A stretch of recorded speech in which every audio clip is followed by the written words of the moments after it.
ఏపీలో 56 బీసీ కార్పొరేషన్లు ఆడంబరంగా ఏర్పాటు చేసిన వైసీపీ ప్రభుత్వం వాటికి కనీసం నిధులు కూడా కేటాయించకుండా ఉత్సవమూర్తులుగా మార్చివేసిందని బీజేపీ ఓబీసీ మోర్చా ఏపీ అధ్యక్షుడు రొంగలి గోపి శ్రీనివాస్ ఆరోపించారు. విశాఖ కలెక్టర్ కార్యాలయం వద్ద బీసీ కార్పొరేషన్లకు నిధులు విడుదల చేయాలని డిమాండ్ చేస్తూ ఓబీసీ మోర్చా నాయకులు నిరసన చేపట్టారు. బీసీలకు న్యాయం చేయాలంటూ నినాదాలు చేశారు. ఈ కార్యక్రమంలో పాల్గొన్న రొంగల గోపి శ్రీనివాస్ మాట్లాడుతూ జగన్ ప్రభుత్వం బీసీలకు అడుగడుగునా అన్యాయం చేసిందని విమర్శించారు. బీసీలకు మొక్కుబడిగా ప్రాధాన్యత లేని పదవులనిచ్చి ముఖ్యమైన పదవులను తమవారికి కట్టబెట్టారని మండిపడ్డారు. బీసీ కార్పొరేషన్లకు వెంటనే నిధులు కేటాయించాలని ఆయన డిమాండ్ చేశారు.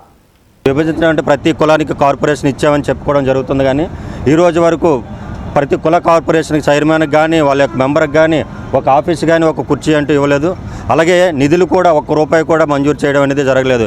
ఇది కేవలం రాజకీయ పరంగా బీసీలను విభజించి పాలించడం తప్ప బీసీలకి ఇది చాలా అన్యాయం అని చెప్తున్నాం మీడియా ముఖంగా.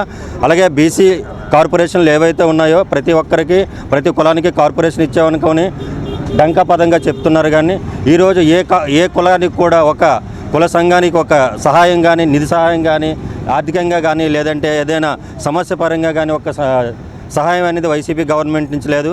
అలాగే బీజేపీ గవర్నమెంట్ ఓబీసీ మోర్చా ఈ బీసీ సమస్యలు మొన్న ఉత్తరాంధ్రలో మా ఎంపీ గారు జీవీఎల్ నరసింహరావు గారు 16 కులాలని ఏవైతే ఇక్కడ రాష్ట్రంలో బీసీ ఏబీసీడీలు ఉన్నాయో విన్నపించేది ఒకటే, జగన్మోహన్ రెడ్డి గారికి 56 కుల కార్పొరేషన్లకి నిధులు ఇవ్వమని చెప్పి మేము బీజేపీ ఓబీసీ తరఫున డిమాండ్ చేస్తాం. అంతేకాకుండా బీసీ కమిషన్ ఏర్పాటు చేసి చట్టబద్ధత లేనటువంటి కమిషన్ ఏర్పాటు చేసి అధికారాలు లేనటువంటి కమిషన్ ఏర్పాటు చేసి ఈరోజున పబ్బం గడిపేటువంటి పరిస్థితి ఉంది.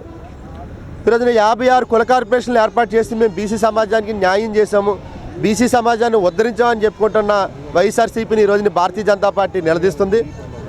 ఈరోజున ఏదైతే బీసీ కుల కార్పొరేషన్లకు సంబంధించినటువంటి నిధుల అంశం కానీ బీసీలకు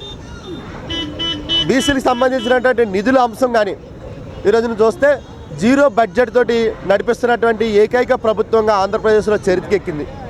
బీసీలకు సంబంధించినటువంటి సప్లాన్ నిధులు కానీ బీసీలకు సంబంధించినటువంటి సబ్సిడీ నిధులు కానీ అలాగే పారిశ్రామికవేత్తలకు ఇచ్చేటువంటి సబ్సిడీ రుణాలు కానీ అలాగే విద్యార్థులకి విదేశీ విద్య కోసం ఇచ్చేటువంటి సబ్సిడీ రుణాలు కానీ ఇవన్నీ కూడా మూసివేసి ఈ రోజున బీసీ సమాజానికి మొండి చేయి చూపించి జగన్మోహన్ రెడ్డి బీసీ సమాజాన్ని ఉద్ధరించారని చెప్తున్నారు.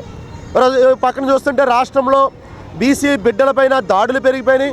బీసీ భూములకి బీసీలకు సంబంధించినటువంటి వారి భూములకి రక్షణ కరువైంది. వారు చేసేటువంటి వ్యాపారాలకు వృత్తులకి రక్షణ కరువైన పరిస్థితుల్లో ఈరోజున బీసీ కమిషన్కి చట్టబద్ధత లేనటువంటి కమిషన్ ఏర్పాటు చేసి మీరు ఏమి సందేశం ఇద్దామనుకున్నారు ఈ యొక్క బీసీ సమాజాన్ని చెప్పి ఈరోజున అడుగుతున్నాం.